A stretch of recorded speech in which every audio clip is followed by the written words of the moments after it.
আসসালামু আলাইকুম রহমতুল্লাহ বারাকাতু। মহান আল্লাহ তাআলার শুকরিয়া আদায় করছি, যিনি আমাদেরকে শত ব্যস্ততার মাঝেও আজকে ঈদ পরবর্তী আজকের এই দিনে, শাওয়াল মাসের এই দিনে আবার ঈদের ময়দানের মতো করে আবার একসাথে হওয়ার, পুনর্মিলনীর এই অনুষ্ঠানে একত্রিত হওয়ার যে রব্বুল আলামিন তৌফিক দিলেন, তার দরবারে কালিমাতুশ শুকুর, আলহামদুলিল্লাহ। দরুদ এবং সালাম আমাদের প্রিয় নবী মুহাম্মদ রাসূলুল্লাহ সাল্লাল্লাহু আলাইহি ওয়াসাল্লামের ওপরে। সম্মানিত ভাই এবং বোনেরা, আমরা ঈদকে সামনে রেখে নাম্বার ওয়ান হলো, আমি গত বছরের বলা যায় জুন মাস থেকেই আমার কার্যক্রম এখানে শুরু হয়। তো আসার পর থেকেই আমরা চেষ্টা করেছি যে আমাদের যাদেরকে নিয়ে আমরা এখানে এই ফিল্ডে কাজ করছি তাদের মধ্যে একটা রিক্রিয়েশন ডেভেলপ করা, তাদের মানসিক অবস্থাকে ডেভেলপ করা, একটা বন্ডিং নেটওয়ার্কিংকে ডেভেলপ করা। তো এই জন্য আমরা বিভিন্ন প্রোগ্রামগুলো হাতে নিচ্ছি। এর মধ্যে আমরা বেশ কিছু প্রোগ্রাম করেছি। আজকের এই ক্ষুদ্র আয়োজনেও আমি মনে করি যে আমাদের এই বন্ডিংটা আরও ডেভেলপ করবে ইনশাআল্লাহ। পাশাপাশি আমরা আরেকটা জিনিস চিন্তা করছি, সেটা হলো এই অঞ্চলের যারা ব্যবসায়ী, মসজিদের ইমাম, খতিব, মুয়াজ্জিন, স্কুলের শিক্ষক, ইঞ্জিনিয়ার, এরপরে বিভিন্ন পেশায় যারা নিয়োজিত, আমরা সবার সাথে একটু নেটওয়ার্কিংটা ডেভেলপ করতে চাই। তার কারণ কিয়ামতের মাঠে যেন এই ক্লায়েন্টগুলো আমাদের বিরুদ্ধে অভিযোগ দায়ের করতে না পারে, যেখানে ইসলামী ব্যাংকের ম্যানেজার সুদ খেলে যে গুনাহ হবে, এজন্য জাহান্নামে যে আসতে হবে, এই বিষয়ে তো আমাদেরকে কিছু বলে নাই। এই অভিযোগটা থেকে বাঁচার জন্য আমাদের প্ল্যান হলো, আমরা এই অঞ্চলের আমাদের যেটা যতটুকু নেটওয়ার্ক, আমরা আমাদের নেটওয়ার্কের মধ্যে আমাদের এই টিমকে সাথে নিয়ে আপনাদের সকলের কাছে আমরা এই মেসেজটা পৌঁছাই দিতে চাই যে আমরা একটা ইসলামী ব্যাংকিং করছি। এটা ইসলামী ব্যাংকিং আর ট্র্যাডিশনাল ব্যাংকিংয়ের মধ্যে পার্থক্য আছে, সুদ এবং মুনাফার মধ্যে যে পার্থক্য আছে, এই বিষয়টা তুলে ধরা আমাদের দায়িত্ব। তার কারণ সুদের সঙ্গে জড়িত ব্যক্তি সে জাহান্নামে যাবে, এটা নিশ্চিত, আল্লাহর কোরআনে কথা বলছে। অতএব কোনোভাবেই সুদের সঙ্গে আমাদের জড়িত হওয়া যাবে না। এই জন্য আমি আপনাদেরকে এই মেসেজটা আমরা তুলে ধরতে চাই। তো আমি সংক্ষিপ্ত সময়ে দুই একটা কথা বলতে চাই। এক নম্বর, আমরা যে ঈদের নামাজ পড়লাম, এই নামাজে আমাদেরকে ওলামায়ে কেরাম নামাজের পরে একটা খুতবা দিয়েছেন। এই খুতবাটাই আমরা শুনেছি এবং আমরা বাকি 11 মাস এই খুতবার উপরে দাঁড়িয়ে থাকতে আল্লাহ তাআলা কোরআন শরীফে আমাদেরকে বলেছেন। মজার বিষয় হলো, আমাদের দেশে যিনি হজ করে আসেন, আসার পরে বাকি জীবনে আর হজের খুব একটা শিক্ষা তার জীবনে আমরা খুব কম দেখতে পাই। একইভাবে নামাজ যারা আমরা পড়ি, ফজরের নামাজ পড়লাম, এখন জোহরের নামাজ পড়ার আগের যে সময়টা, এই সময়টাতে ফজরের নামাজের কি লিসন, কি শিক্ষা, জোহরের নামাজের শিক্ষা আসর পর্যন্ত এই সময়টা, আবার আসরের নামাজের শিক্ষাটা মাগরিব পর্যন্ত এই সময়টা, আবার মাগরিবের নামাজের শিক্ষাটা ফজর পর্যন্ত, এশা পর্যন্ত, এশার শিক্ষাটা ফজর পর্যন্ত, আবার ফজরের শিক্ষাটা জোহর পর্যন্ত। কেন যেন নামাজের জায়গায় নামাজ থাকতেছে, নামাজ থেকে বের হয়ে এসে আমরা নামাজের শিক্ষাটা কি, এটা এই জাতির মুসল্লিরা কেন যেন বুঝে উঠতে পারছে না। একইভাবে রমজান, এই রমজানে আমরা সিহরি খাইলাম, ইফতার করলাম, তারাবি পড়লাম, আমরা মসজিদে গেলাম। ঠিক আমি যে কয়টা মসজিদে মুভ করলাম এই কয়েকদিনে, মানে রমজান শুরুর আগের দিন ফজরের নামাজে যে কয়জন মুসল্লি ছিল, রমজান শেষ হওয়ার পরের দিন ঠিক ওই কয়জন মুসল্লি। একজন মুসল্লি বেড়েছে এই রমজানে, এরকম কোনো সার্ভে রিপোর্ট আমরা পাচ্ছি না। আমাদের মিডিয়াতে এরকম নিউজ আসতেছে না যে রমজানের শিক্ষাটা এই সমাজে কত পার্সেন্ট এক্সিকিউট হলো, কত পার্সেন্ট বাস্তবায়ন হলো, কতজন মানুষ আমরা রোজার শিক্ষাটা কাজে লাগিয়ে বাকি 11 মাস চলাফেরা করছি। এই হিসাব নিকাশটা আমাদের হওয়া দরকার। আল্লাহ নবী হাদিসে বলেছেন যে মান সামা রমাদানান ঈমানাও ওয়া ইহতিসাবান, ঈমানের সাথে আর ইহতিসাবের সাথে রোজা রাখলে আল্লাহ তাআলা তাদের জীবনের সমস্ত গুনাহ মাফ করে দিবেন, এটা আল্লাহ নবী বলেছেন। সুবহানাল্লাহ। তাহলে ঈমানের সাথে ইহতিসাবের সাথে রোজা রাখতে হবে। তাহলে ইহতিসাবের সাথে রোজা রাখতে হবে যে আমি এই ক্ষেত্রে সূরা বাকারার 183 থেকে 187 এই আয়াত কটা থেকে আমরা কি হিসাব নিকাশ করব, এটার থেকে আমি প্রায় 13টা পয়েন্ট বের করেছি এবং 13টা পয়েন্টে আমার ছোট ছোট করে 13টা আলোচনা আছে। এটা আপনারা ইউটিউবে গেলে দেখতে পারবেন। আমার কথা হলো, এই হিসাব নিকাশটা না করে রোজা রাখা যাবে না। রোজা রাখতে হবে ঈমান এবং ইহতিসামের ফ্রেমে ঢুকে। আপনি ঈমান ইহতিসাবের ফ্রেমে না ঢুকে রোজা রাখা ঠিক হবে না। তো ঈমানের সাথে, ঈমানটাও কি জিনিস আমরা এই জাতি এখনো বুঝে উঠতে পারি নাই। আর ইহতিসাব বলতে যেটাকে আমরা বোঝানোর চেষ্টা করেছি সেটা হলো হিসাব নিকাশ। এই হিসাব নিকাশ করতে যে আমার কাছে সূরা বাকারার আল্লাহ তাআলা রোজার যেখানে আয়াত, রোজার যেখানে সার্কুলার, রোজার যেখানে চিঠি, এই আয়াতগুলোর মধ্যে নাম্বার 1 আমরা যে পয়েন্টটা নিয়ে এসেছি তার নাম হচ্ছে তাকওয়া। এই তাকওয়া একজন রোজাদারের রোজার মাসে যেমন থাকবে, রোজার মাসে বাকি 11 মাসেও ওই তাকওয়া থাকতে হবে। রোজার মাসে তাকওয়া কি ছিল আমাদের? যে আমরা আল্লাহকে ভয় করে দিনের বেলা কিছু খাই নাই। বলেন কথা ঠিক কিনা? এখন সেই আল্লাহকে ভয় করে আপনি এখন ঘুষ খাচ্ছেন কিভাবে? আপনি তো ওই সময় এক গ্লাস পানি আপনার সামনে আনলে আপনি এটা নিতেন না, কারণ আল্লাহ তাআলা রোজার দিনে আপনার এক গ্লাস পানি খাওয়া হারাম করেছে। তাহলে কি রোজার পরে আমি কি ঘুষ খাওয়াটা আমার জন্য হালাল হয়ে গেল? সুদ খাওয়াটা কি হালাল হয়ে গেল? দুর্নীতি করাটা কি হালাল হয়ে গেল? মিথ্যা বলাটা কি হালাল হয়ে গেল? ব্যভিচার করাটা কি হালাল হয়ে গেল? ওজনে কম দেওয়াটা কি হালাল হয়ে গেল? করাপশন করাটা কি হালাল হয়ে গেল? এই তাকওয়ার প্রভাবটা আমাদের সমাজে কত পার্সেন্ট পড়ল? আমরা এখানে যে কয়জন ভাই বসে আছি, আমরা আজকে আসেন এই আত্মসমালোচনাটাই রাসূল করতে বলেছেন, যে ইহতিসাব মানে আত্মসমালোচনা, ইহতিসাব মানে হিসাব নিকাশ। হিসাব নিকাশ করে দেখো যে তোমার রোজা আসলে কবুল হলো কিনা। তো কবুল হওয়ার শর্ত হচ্ছে তোমার মধ্যে আল্লাহ ভীতি জন্ম নিল কিনা। আল্লাহ ভীতি জন্ম নিয়ে থাকলে তুমি এখন কিভাবে সুদ খাও? যে আল্লাহকে ভয় করে তুমি রোজার মাসে দুর্নীতি করো নাই, মিথ্যা বলো নাই, নামাজ কাজা করো নাই, অন্যায় করো নাই, বিপর্দায় চলো নাই, তাহলে এখন আমার জন্য এটা হালাল হয়ে গেল কিভাবে? এটা একটা প্রশ্ন এই জাতির কাছে আমাদের সকলের করা দরকার, যে আমরা কি এই তাকওয়ার মানে নিজেকে উত্তীর্ণ করতে পারলাম কি না। দেখেন, ওমর রাদিয়াল্লাহু তাআলা আনহু ঈদের দিন কান্নাকাটি করছেন। লোকজন তাকে জিজ্ঞাসা করলেন যে সব মানুষ ঈদের দিন নতুন জামা কাপড় পরে আনন্দ করছে, আপনি কাঁদছেন কেন?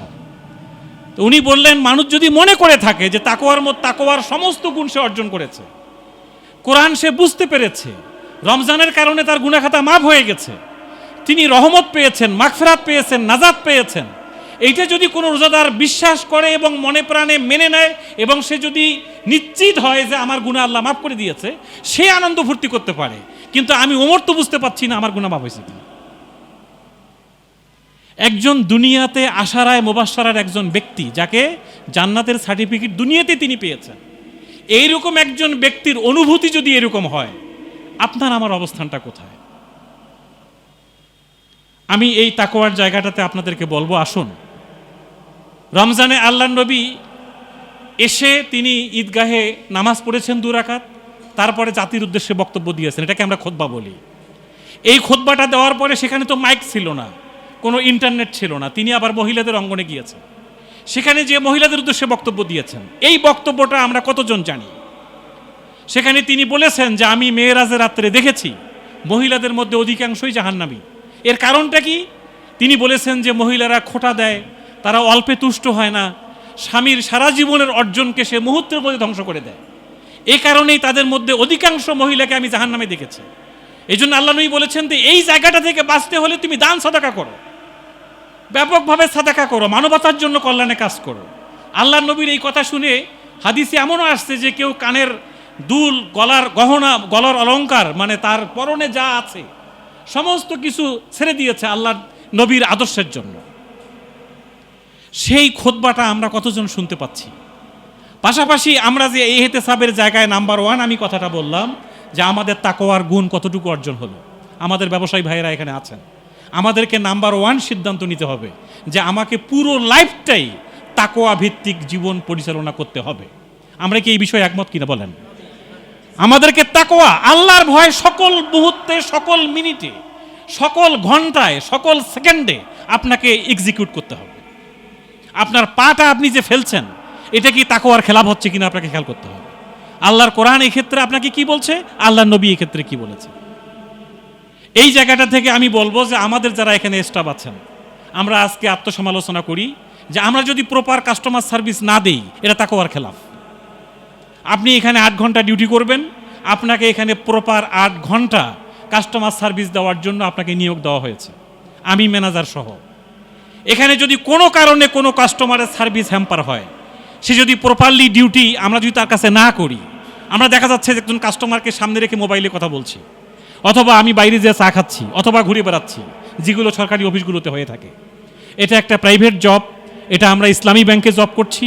আমাদের স্টাফদেরকে আমি সহ বলবো, আসুন আজকে আমরা নিয়ত করি এবং তওবা করি যে আল্লাহ, তাকওয়ার খেলাফ কোনো কাস্টমার সার্ভিস আমার হয়ে থাকে যদি মাফ করে দাও, আজকের থেকে আমরা প্রপারলি কাস্টমার সার্ভিস দেবো ইনশাআল্লাহ। কি ঠিক আছে তো সবাই? ঠিক আছে। আমার ক্লায়েন্টদেরকে আমি বলবো যে আসুন আমরা সিদ্ধান্ত নেই যে তাকওয়া এবং সুদ একসঙ্গে চলে না, একসঙ্গে চলে না। কোরআন শরীফে সূরা বাকারার 278 নম্বর আয়াতে আল্লাহ তাআলা বলেছেন, ইয়া আইয়ুহাল্লাযীনা আমানুত্তাকুল্লাহ, হে ঈমানদারগণ, তোমরা যারা ঈমান এনেছো তাকওয়ার গুণ তৈরি করো। আর তাকওয়ার গুণ তৈরি করলে ওয়াজারু মা বাকিয়া মিনার রিবা, আজকের দিন থেকে সুদের লেনদেন বন্ধ করে দাও। সুদের ব্যাপারে আল্লাহর নবী বলেছেন 4 প্রকারের লোক জাহান্নামে যাবে। সুদ যে খাবে, সুদ যে দিবে, সুদের যে সাক্ষী হবে, সুদের যে লেখক হবে। এর মানে আমি যদি একটা কারেন্ট অ্যাকাউন্ট করেও কোনো সুদী ব্যাংকের লেনদেন করে থাকি, এর জন্য আমাকে জাহান্নামে যাওয়া লাগবে। খুব সেন্সিটিভ, খুব গুরুত্বপূর্ণ একটা কথা।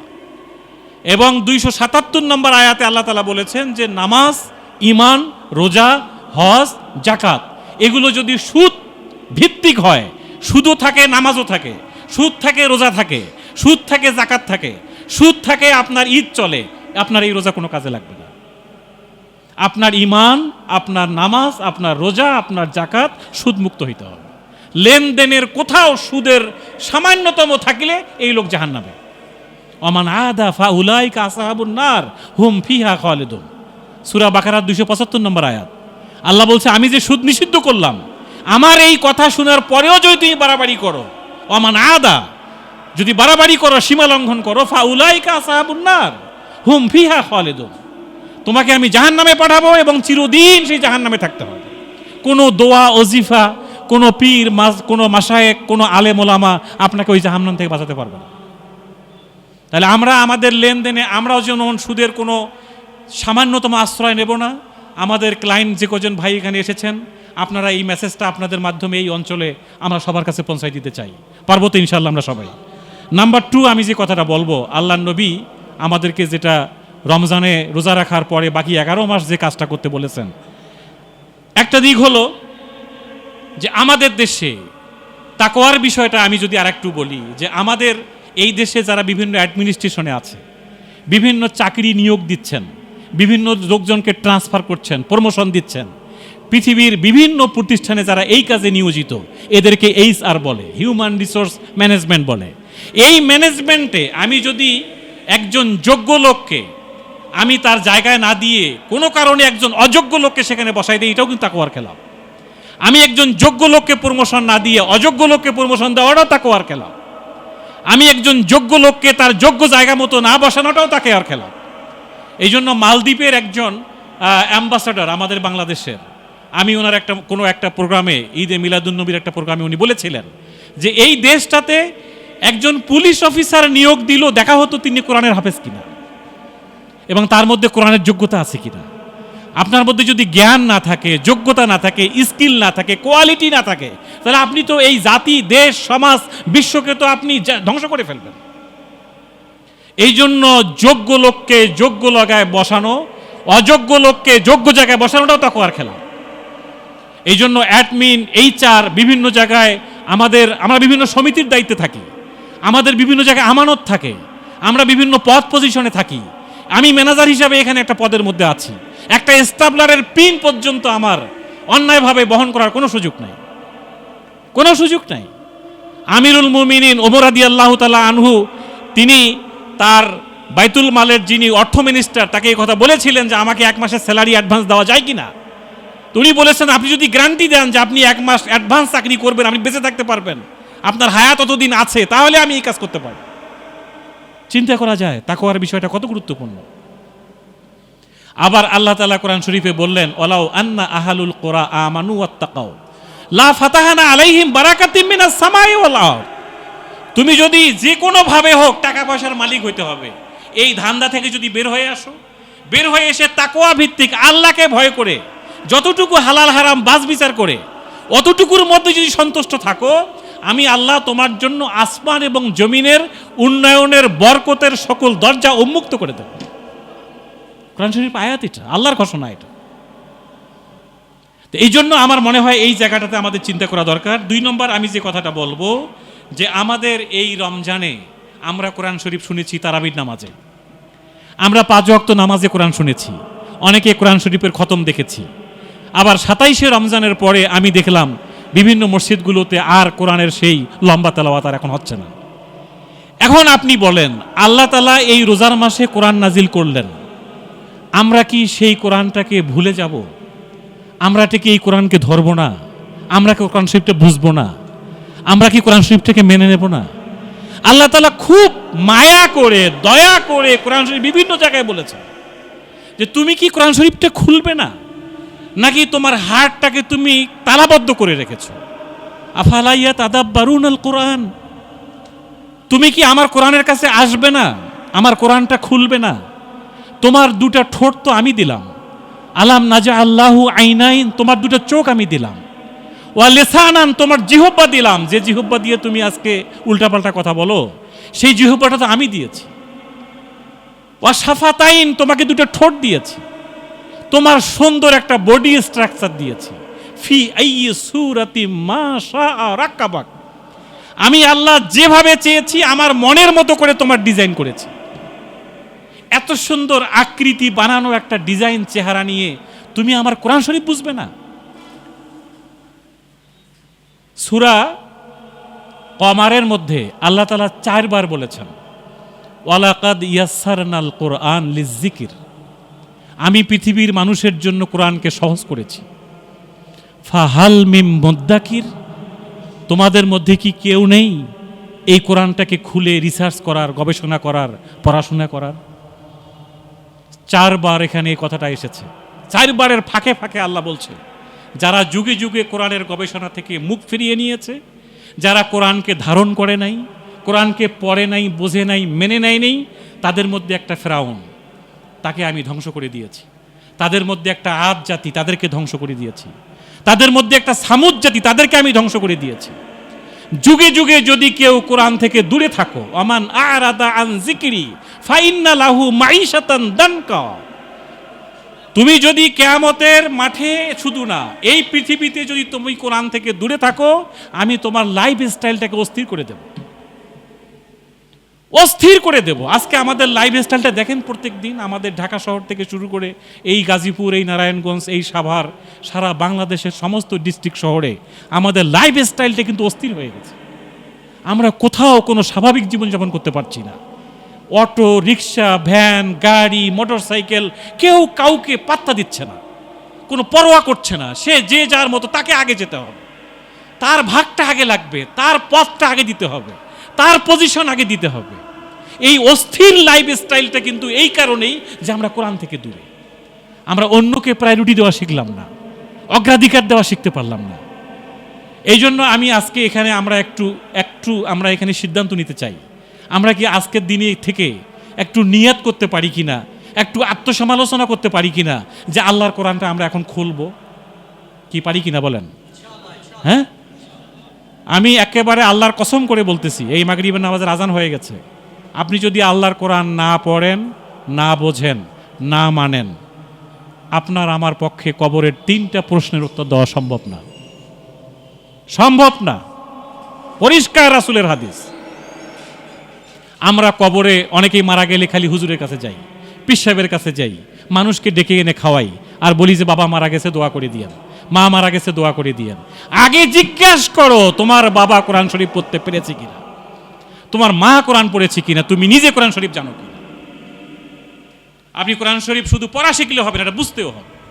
কোরআন শরীফ পড়তে পারা, কোরআন শরীফ বুঝতে পারা, কোরআনের চরিত্রে চরিত্রবান হওয়া, এইটা ছাড়া কোনো আলেম ওলামার দোয়া দিয়ে আপনার আমার পক্ষে জান্নাত যাওয়া সম্ভব না। কথাটা ঠিক কিনা বলেন? এটা আপনি আপনার পাশের মসজিদের খতিবকে জিজ্ঞেস করে দেখিয়ে, আপনি কোনো পীর সাহেব পরিচিত থাকলে জিজ্ঞেস করে দেখেন, আল্লাহর কোরআন না পড়ে, না বুঝে, না মেনে, ইনক্লুডিং মাই সেলফ, আমি সহ, আমাদের সকল স্টাফকে আমি এই সিদ্ধান্ত দিয়েছি, আসুন আমরা প্ল্যান করি, পরিকল্পনা করি, আমরা কোরআনের ছাত্র হয়ে যাই। আমরা আজকে প্লে গ্রুপে ভর্তি হই, নার্সারিতে ভর্তি হই, আল্লাহর কোরআনটা এরিয়াও শিখতে। আল্লাহ বলছে আমি কোরআনকে সহজ করেছি, আমরা কেন বলতেছি কোরআন কঠিন হয়ে গেছে? এটা তো একটা বিপরীতমুখী কথা। ওয়ালাকাদ ইয়াসসারনাল কোরআন, আমি কোরআনকে সহজ করেছি। এর একটা সংক্ষিপ্ত কথা আমি বলি, পার্ট অফ স্পিচ কত প্রকার বলেন তো দেখি? হ্যাঁ, কত প্রকার? 8 প্রকার। আমরা যে পদ বলি বাংলাতে ব্যাকরণে পদ, পদ কত প্রকার? 5 প্রকার। আরবিতে মাত্র 3 প্রকার। তাহলে সহজ কোনটা? কোরআন, ইংলিশ না বাংলা না আরবি? কোনটা? আরবি। মাত্র 3 প্রকার। কোরআনের সকল শব্দ আল্লাহ তাআলা 3 ভাগে গ্রামারে ভাগ করেছেন, যেখানে বাংলায় 5 ভাগ, ইংরেজিতে 8 ভাগ। তাহলে সহজ কোনটা হলো? কেন আমরা এটা বুঝতেছি না? কেন ছেলে মেয়েদেরকে আমরা এটা নিয়ে কথা বলছি না? একবারে প্র্যাকটিক্যাল এসে আমি আজকে অনুরোধ করতে চাই, কোনো হুজুর, কোনো পীর সাহেব, কোনো ইমাম, কোনো খতিব, কোনো লয়ার, কোনো ব্যারিস্টার, কোনো পুলিশ অফিসার আপনাকে জাহান্নাম থেকে মুক্ত করতে পারবে না without learning of holy Quran. No doubt, আপনি যত বড় পদ পজিশনে থাকেন না কেন, আপনার কোরআনের নলেজ লাগবে। আমরা কি ভাই বিষয়টা বুঝতে পেরেছি? আমরা কি একমত সবাই? এবং আপনার এই কোরআন না বুঝার কারণে, না মানার কারণে আপনার রোজার সওয়াব কিন্তু হচ্ছে না, এটা কিন্তু ঝুলে আছে আসমানে। আপনি রোজার পুরস্কার পেতে চাইলে, রোজার যদি আপনি সওয়াব পেতে চান, আপনাকে এই তাকওয়ার 1 নম্বর আমি বলেছি সিদ্ধান্ত নিতে হবে, 2 নম্বর আমাদের কোরআন বুঝার, কোরআন মানার সিদ্ধান্ত নিতে হবে। এরপরে আমি আপনাদেরকে বলবো যে এই প্ল্যানিংটা আমরা করতে চাই। কোরআন না মানার পরিণতিটা কি আমি বলেছি? আজ সামুদ জাতির কথা আল্লাহ বলেছেন, বর্তমান বিশ্বের কথাও আল্লাহ বলেছেন যে আমি বিভিন্ন যুগে যুগে আমার বিভিন্ন আযাব গজব দিয়ে, এই যে গরম আপনি বলেন, এটা কিন্তু আমাদের হাতের কামাই। আপনি যাই বলেন হাতের কামাই। এইখানে আজকে যতগুলো বিল্ডিং দেখা যায়, এতগুলো বিল্ডিং এখানে থাকা ঠিক আছে, কিন্তু এখানে 25% বন থাকা দরকার ছিল। এখানে গাছ কোথায়? বাগান কোথায়? বাচ্চাদের খেলার মাঠ কোথায়? আপনি ঢাকা শহরে কত পার্সেন্ট আজকে আমরা বন বিভাগ করতে পেরেছি? কত পার্সেন্ট আমরা গ্রিন করতে পেরেছি?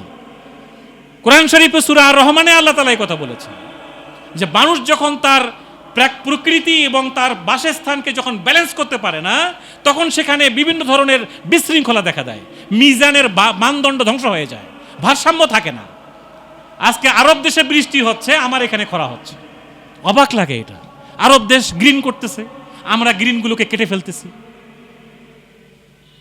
এগুলো কোরআনে, আপনি কোরআন শরীফ পড়ে দেখেন, কোথাও সাগরের কথা পাবেন, কোথাও পাহাড়ের কথা পাবেন, কোথাও ঝর্ণার কথা পাবেন, কোথাও আসমানের কথা পাবেন।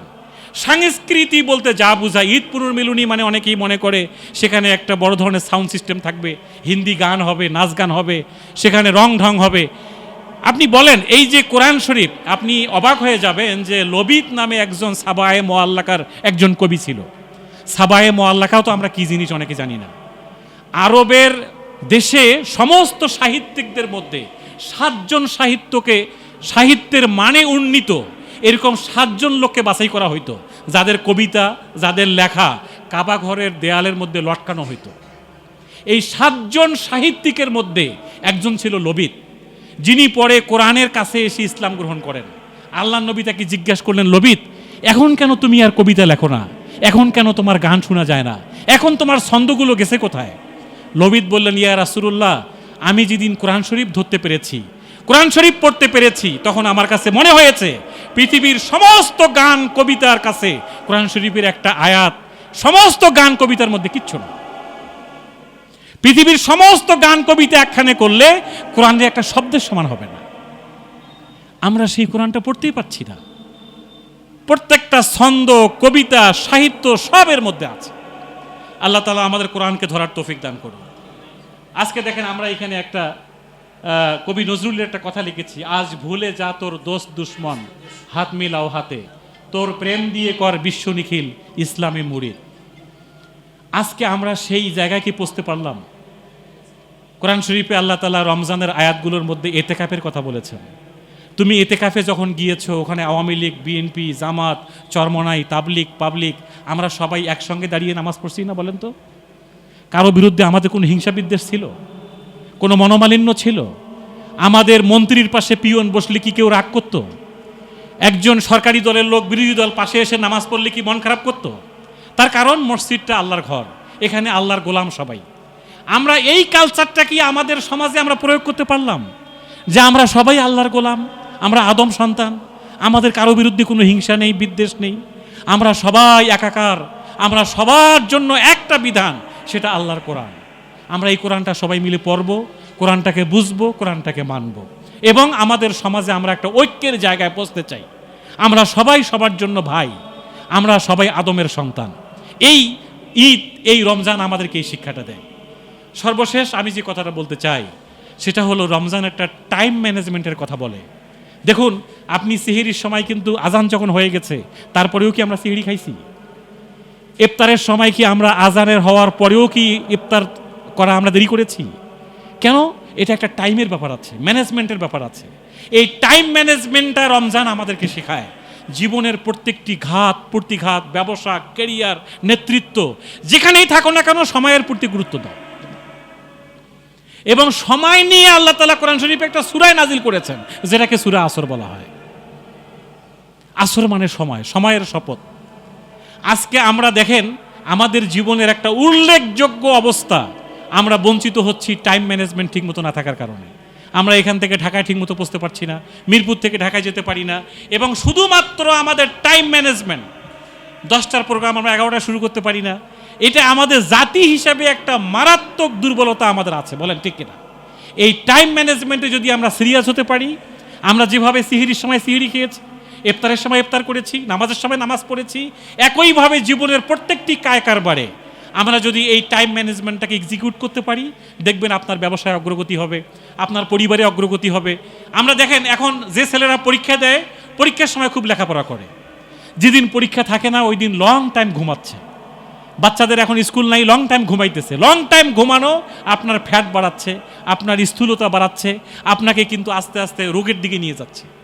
তাহলে আপনি যেদিন পরীক্ষা থাকে সেদিনও আপনি যেরকম টাইম ম্যানেজ করবেন, যেদিন পরীক্ষা থাকবে না ওই দিনও একইভাবে টাইম ম্যানেজ করতে হবে। আমরা রমজান মাসে কোরআন শরীফ পড়েছি, এখন আর কোরআন শরীফ পড়ি না, এটা কি টাইম ম্যানেজমেন্ট হলো? রমজান মাসে আমি যেভাবে ডিসিপ্লিন থাকতো, এখন আর ডিসিপ্লিনটা নাই। এই জায়গায় এসে আমি বলবো, আসুন আল্লাহ তাআলা আমাদের সকলকেই এই টাইম ম্যানেজমেন্টের দিকে নজর দেওয়া তৌফিক দান করুক। সর্বশেষ আমি বলবো যে আল্লাহ তাআলা সূরা বাকারার 285 নম্বর আয়াতে বলেছেন, ওয়ালে তুকাব্বিরুল্লাহ আলা মা হাদাকুম ওয়া লাআল্লাকুম তাশকুরুন। রোজার মাসের শেষের দিন, এমনকি পহেলা শাওয়াল, ঈদের মাঠে তুমি একটা তাকবীর দিতে দিতে ময়দানে গিয়েছো, আল্লাহু আকবার, আল্লাহু আকবার, লা ইলাহা ইল্লাল্লাহু, আল্লাহু আকবার, আল্লাহু আকবার, ওয়ালিল্লাহিল হামদ। এই তাকবীর কি তুমি বুঝেছো? এই তাকবীর কি আমি বুঝেছি? তাকবীরটা কি জিনিস? আল্লাহ তাআলা সূরা মুদ্দাসসিরে তার নবীকে বলছেন, ওয়ালি রব্বিকা ফাকাব্বির, ওয়ালি রব্বাকা ফাকাব্বির, তুমি তোমার রবের তাকবীরের ঘোষণা দাও। আল্লাহ যে মহান, আল্লাহ যে গ্রেট, আল্লাহ যে উত্তম, সেই আল্লাহ আমাদেরকে কোরআন দিয়েছেন, আমাদেরকে তার বিধান দিয়েছেন, আমাদেরকে তাকওয়ার কথা বলেছেন, আমাদেরকে কোরআনের প্রত্যেকটা শব্দের সাথে জীবনকে মিলিয়ে নিতে বলেছেন। এই হেদায়েতের ওপরে যদি কোনো মানুষ সারাটা জীবন, বাকি 11 মাস দাঁড়িয়ে থাকতে পারে, আল্লাহ বলছে সে আমার শুকরগুজার বান্দা হয়ে যাবে, সে আমার গ্রেটফুল বান্দা হবে। আমরা কি আল্লাহ শুকরগুজার বান্দা হতে চাই না? অবশ্যই হতে চাই। আসুন আল্লাহ তাআলা এই রমজানের আজকের এই দিনের পরের থেকে আমরা এখন থেকে তাকওয়ার মানে নিজেকে উত্তীর্ণ করতে চাই। তাকওয়ার মানে উত্তীর্ণ করতে যে আমরা আর সুদ, ঘুষ, মদ, জুয়া, ব্যভিচার, কোনো অন্যায়ের সঙ্গে নিজেকে জড়ায়ে ফেলবো না। আমরা কোনো অন্যায় হয়, ম্যাল প্র্যাকটিস হয়, এরকম কাজ করব না। আমরা যেটা আল্লাহ তাআলা হালাল করেছেন সেটাকে হালাল জানবো, যেটাকে হারাম করেছেন সেটাকে আমরা হারাম জানবো। পাশাপাশি আল্লাহর কোরআনটা আমরা এখন খুলবো, আমরা পড়বো, আমরা এটা মেনে নেব ইনশাআল্লাহ। পাশাপাশি আমরা আমাদের লাইফটাকে ডিসিপ্লিনে নিয়ে আসব, এবং আমরা এই সমাজের সবাই মিলে একটা ভ্রাতৃত্ব, একটা সুন্দর পরিবেশ, সবাইকে সাথে নিয়ে একটি সুখী, একটি সোনার বাংলা গড়ার এগিয়ে যাওয়ার জন্য সবাইকে আহ্বান জানিয়ে আজকের ঈদ পুনর্মিলনী অনুষ্ঠান আমরা এখানেই শেষ করছি। সবাইকে আমাদের এই ডাকে আহ্বানে সাড়া দেওয়ার জন্য মোবারকবাদ জানিয়ে আমার কথা এখানে শেষ করছি। আসসালামু আলাইকুম ওয়া রাহমাতুল্লাহি ওয়া বারাকাতুহু।